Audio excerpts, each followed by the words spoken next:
할렐루야. 오늘도 하나님의 은혜 가운데 사시기 바랍니다. 열왕기하 새로운 말씀을 나눕니다. 제가 보았을 때 주일 예배와 새벽 기도에만 잘 드려도 신앙생활에 큰 문제는 없습니다. 새벽 기도를 꾸준히 드리면 여러분 성경 일독을 한 5년이면 성경 일독을 자세하게 할 수 있겠죠. 새벽을 깨우는 여러분이 되기를 축복합니다. 열왕기상 마지막 22장이 누구의 이야기로 끝날까요? 이스라엘 왕 아하시아의 이야기로 끝납니다. 그가 사마리아에서 왕이 되어 2년 동안 통치했고 아버지 아합과 어머니 이세벨과 여로보암의 길로 행하고 바알을 섬기고 예배하여 하나님을 노하시게 만들었다. 하나님을 화나게 만들었다. 그렇게 끝납니다. 열왕기하는 아하시아가 왜 2년 동안 통치하고 죽었는지 이유를 밝히면서 시작합니다. 아하시아가 왕이 되었을 때 현실적인 두 가지 문제가 발생했습니다. 첫 번째 문제가 1절입니다. 함께 읽겠습니다. 아합이 죽은 후에 모압이 이스라엘을 배반하였더라. 오랜 속국이었던 모압이 반역한 것입니다. 3장 4절 5절 보시면 그 당시 모압의 왕이 메사였고 양치는 사람이었습니다. 모압은 매년 이스라엘 왕에게 새끼 양 10만 마리의 털과 순양 10만 마리의 털을 어마어마한 양털을 제공했습니다. 그러다가 아합이 죽자 혼란한 틈을 타서 반역하고 더 이상 조공을 바치지 않은 것입니다. 여러분 여러 해 동안 속국으로 조공을 바쳤던 모압이 반역했다는 말의 의미가 뭘까요? 이스라엘의 국력이 약해졌다는 것을 의미합니다. 이스라엘의 국력이 점점 약해지기 시작했습니다. 결국 국제적인 입지를 잃어버리게 된 것입니다. 이스라엘의 국방력, 외교력, 경제력의 몰락이 어디서부터 왔을까요? 국방력, 외교력, 경제력의 몰락이 어디서부터 시작되었을까요? 이스라엘 몰락은 영적인 타락에서부터 시작된 것입니다. 북이스라엘 통치할 때 아하시아가 북이스라엘 통치할 때 남유다는 누가 통치합니까? 여호사밧이라는 왕이 통치합니다. 여호사밧은 남유다의 선한 왕 가운데 한 사람입니다. 여호사밧이 남유다를 통치할 때 유다는 에돔에 대한 지배권을 강화했습니다. 열왕기 저자가 말하고 싶은 것은 하나님을 경외하지 않는 아하시아가 통치하는 북이스라엘은 모압에 대한 영향력이 잃었지만 하나님을 경외하는 여호사밧이 통치하는 남자는 에돔에 대한 영향력을 강화했다는 것입니다. 여러분 형제 나라들의 위상이 국제적 위상이 이렇게 달라지게 된 이유는 누구의 영성과 관련되어 있습니까? 왕의 영성과 관련되어 있습니다. 왕의 영성과 비례한다는 것입니다. 그럼 교회는 누구의 영성과 비례합니까? 가정은 누구의 영성과 비례합니까? 부담스럽지만 설명하지 않아도 우리는 답을 알고 있습니다. 신명기 17장을 보면 하나님께서 이스라엘 왕에게 세 가지를 금하고 오직 한 가지만 요구합니다. 세 가지를 금한 것은 세 가지를 의지하지 말라는 것입니다. 첫째, 많은 병마, 군사력 의지하지 말라. 둘째, 많은 아내, 외교력 의지하지 말라. 셋째, 많은 은금, 경제력 의지하지 말라. 이 세 가지는 여러분 의지할 수밖에 없는 것들이죠. 세상에 살려면 이 세 가지를 의지해야 됩니다. 근데 이것을 의지하는 순간 하나님에 대한 의지력이 약해지고 하나님과의 교제가 약해지게 된다는 것입니다. 하나님이 한 가지만 요구합니다. 신명기 17장 18절 19절 그가 왕위에 오르거든 이 율법서의 등사본을 레위 사람 제사장 앞에서 책에 기록하여 평생에 자기 옆에 두고 읽어 그의 하나님 여호와 경외하기를 배우며 그 이 율법의 모든 말과 이 규례를 지켜 행할 것이라. 하나님은 딱 한 가지만 요구합니다. 하나님은 평생 율법을 묵상하고 배우고 율법에 온전히 순종하는 삶을 요구하십니다. 왕이 여러분 행정의 능력, 경영 능력 조금 부족해도 상관이 없다는 겁니다. 왜요? 하나님께서 그것 잘하는 사람 붙이면 됩니다. 그리고 왕이 끊임없이 율법과 선지자를 통해서 끊임없이 하나님과 교통하는 삶을 살며 하나님께서 가르쳐 주신다는 겁니다. 여러분, 예수님이 어떤 삶을 사십니까? 예수님이 끊임없이 하나님과 교통하는 삶을 사십니다. 여러분, 예수님의 삶을 보세요. 예수님의 사역을 보세요. 예수님의 입술의 고백을 보세요.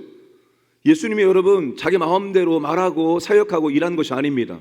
항상 하나님과 교통하는 삶을 통해서 하나님의 가르침 받으면서 하나님이 원하시는 말하고 하나님 원하시는 사역을 감당하시는 거예요. 그러니까 하나님이 원하시는 왕의 모습은 바로 그 모습입니다.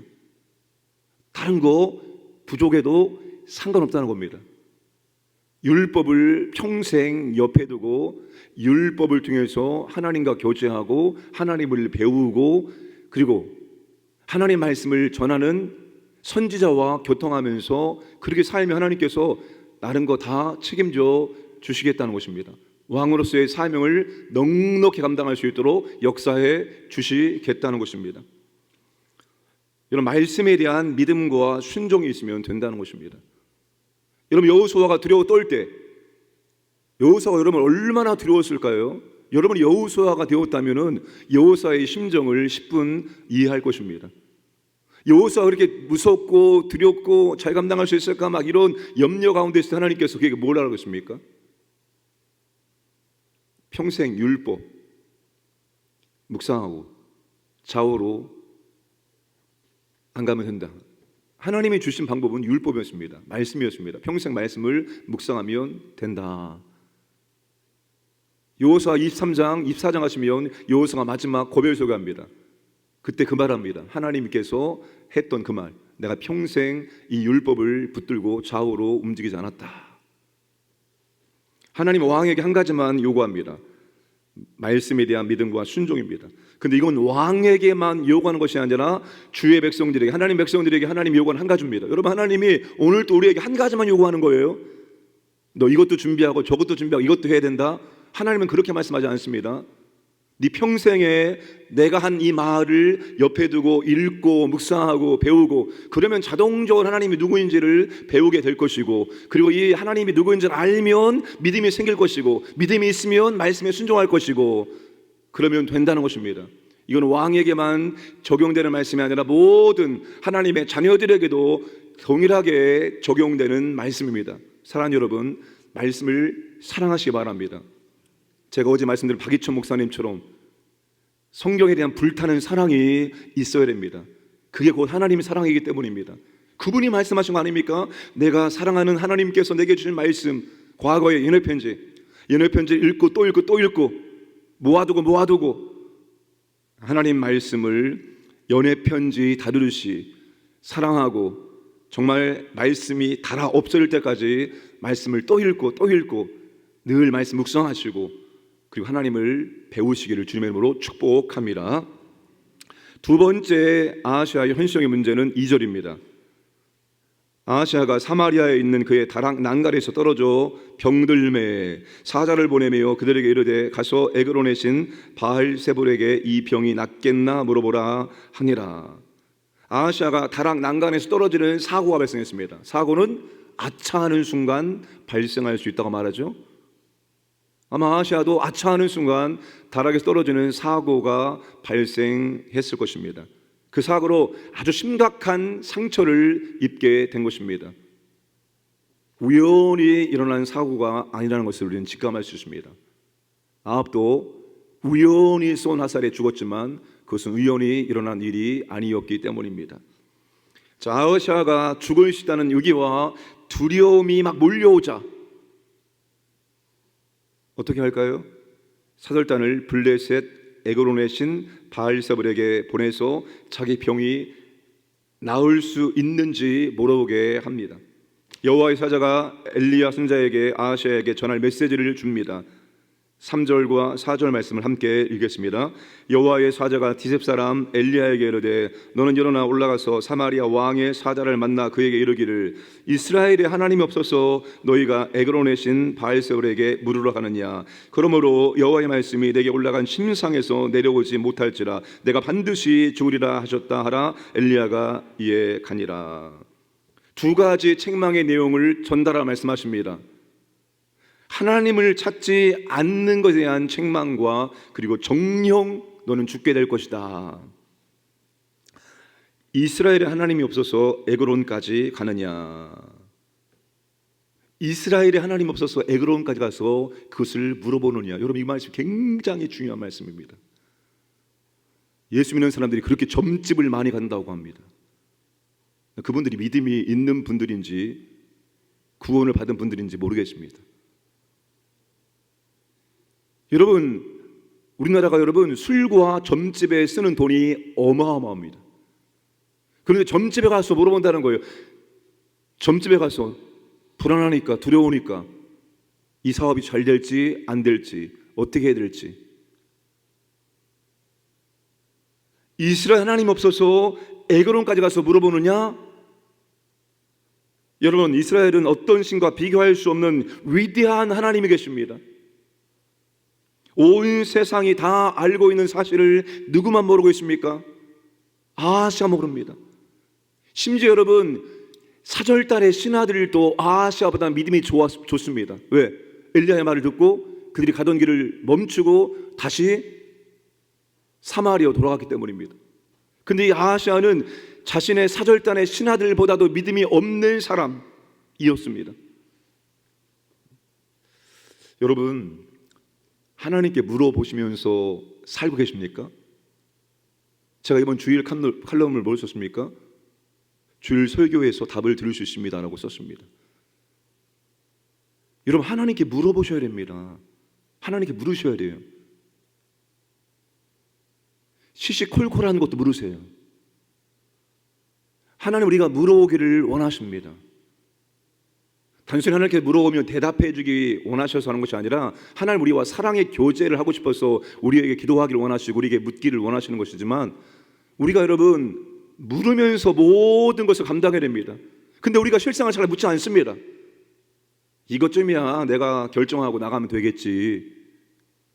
근데 여러분 하나님께 물으셔야 됩니다. 하나님께 묻고 하나님께 답을 정확하게 들으셔야 됩니다. 가장 정확한 답은 하나님 말씀을 통해서 내게 답해 주옵소서입니다. 그럼 하나님께서 주일 설교를 통해서 듣든지 새벽 설교를 듣든지 말씀을 통해서 우리에게 답을 주십니다. 말씀이 아니면 어떻게 하면 환경을 통해서 사람을 통해서 하나님은 성령의 내적인 음성을 통해서 우리에게 반드시 하나님은 대답해 주시는 분입니다. 그분이 그렇게 오셨습니다. 구약부터 신약까지 하나님은 끊임없이 당신의 백성들에게 말씀하시는 분, 당신의 백성들에게 말씀을 통해서 지도하시는 분, 가르치시는 분, 인도하시는 분이 바로 하나님이기 때문입니다. 여러분 우리가 묻고 하나님의 답을 듣고 하면 문제가 발생하지 않습니다. 문제는 언제 발생합니까? 내 마음대로, 내 생각대로, 내 기분대로, 내 뜻대로 할 때 문제는 발생할 수 있게 됩니다. 하나님께 물으시기 바랍니다. 하나님 어떻게 하면 좋을까요? 하나님의 뜻이 무엇입니까? 지금 이 상황 속에서 내가 어떻게 하는 것이 하나님의 뜻입니까? 이 일을 통해서 하나님께서 무엇을 원하십니까? 무엇이 훈련받기를 원하십니까? 하나님이 무엇을 원하시는지 알려주십시오. 끊임없이 여러분 하나님께 물으시기 바랍니다.